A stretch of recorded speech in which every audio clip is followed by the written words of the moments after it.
Hello po mga farmland, nandito po ako sa property dito po sa Masico, Pila, Laguna po. So ang kagandahan po dito sa property, ito po along Barangay Road po at ang lawak po ng kalsada. So yan po yung papunta po ng Barangay San Miguel po ng Pila, Laguna. And then ito po yung property, yan. Ang frontage po niya ay 50 meters frontage. Ayan po naman yung papunta po ng bayan ng Pila, Laguna. So, ito po ay 494 square meter. Meron po itong mga tanim po ng mga mangga, lansones, tsaka po niyog. O, sa ngayon po, kasalukuyan po ay may pagkamasuka lang po yung property. Ito po ay clean title. Buhay pa po yung may-ari. Buhay pa po yung nakapangalan sa titulo. Flat po ang property at ang kagandahan nga po ay ang ganda ng kapaligiran dito. Malawak po yung kalsada. Malapit po sa mga resort. Ito. So, konting linis lang, konting tabas lang po ang kailangan dito sa property. So, ayan, sako po yan. At ito po ay mayroon pong yung ka-boundary nito ay may bakod na po. So, yung kabilang part na lang po ang kailangan ng lagyan ng bakod. Ayan. O, mga ka-farmland, medyo may kasukalan. At ayan po ang mangga. May 2 puno ng mangga na malaki. At ayan po yung ka-boundary niya. May bakod na pader na po yung kabilang property.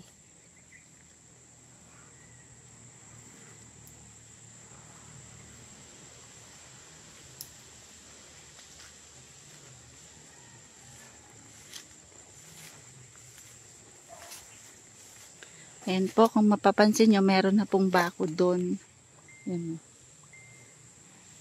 Meron pong kawayan, tsaka po konting lansones at mangilan-ngilan pong mga niyog.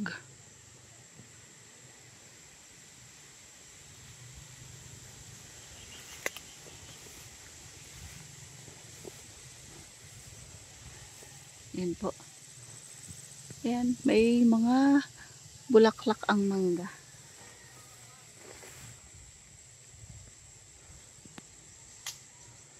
Hanggang doon pa po yung property sa dulo. At meron din pong bayabas.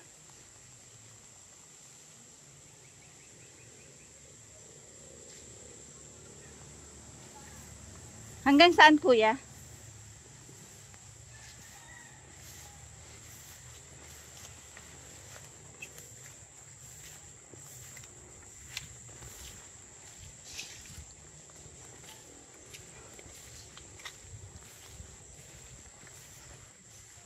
$3,494 square meter po at ang presyo po ng may-ari ay 1,500 pesos per square meter. Ayan, ito ay marami-rami din po namang tanim na lansones.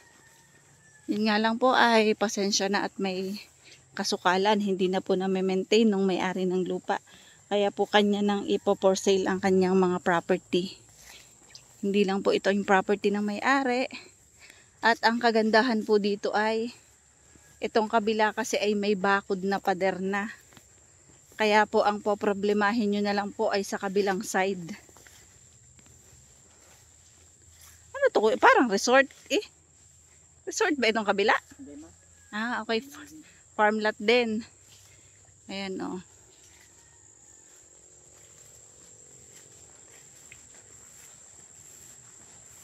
Itong kabilang property po ay meron na siyang bakod.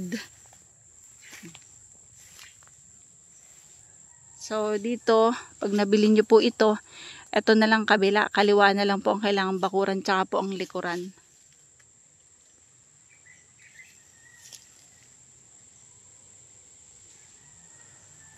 Tignan pa natin ang kabuuan ng property. Yun nga lang po ay konting tabas o linis po ang kailangan.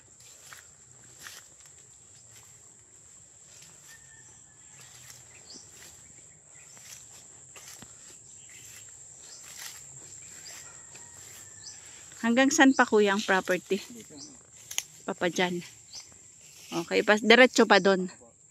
Ayun, pa diretso pa po doon. Yun nga lang po ay may kasukalang taglay. Pero may mga mapapakinabangan din kasi ayan ang lansones, rambutan, niyog, may mangga, may kaimito, may bayabas. Kalapit barangay po nito ay Pansol. Pansol nga ba? Pansol, dyan sa area dyan. Pansol Pila. Tapos dito sa kabila ay San Miguel Pila. So maganda po ang kalsada kasi malapad. So ayan, hanggang doon pa po yung pinaka-property. Ito mga farmland ay 5 to 7 minutes po papunta po sa bayan ng Pila, Laguna. Napakalapit na po sa bayan. So ito po sa presyo po na 1,500 per square meter, hindi na po kayo talo. Yun nga lang po ay may kasukalang taglay. So nandyan yung pinaka-boundary ng property. Ayan, may bakod po na barbed wire. Yan, hanggang dyan na lang po yung pinaka-property na 3,494 square meter po.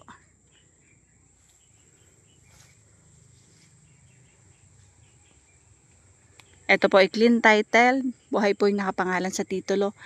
May mga fruit bearing po, may niyog, may bayabas, may rambutan, santol, mangga. Ay, walang santol.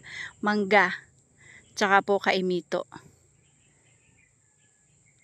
Along main road po yan. Connecting po papunta po ng Liliw, Laguna. Ayan, eto, okay na po ito. At medyo masukal ang ating napasukan. Pero konting linis lang. Mabilis po itong mapaganda. So paano mga farmland? Bye bye. See you for the next videos.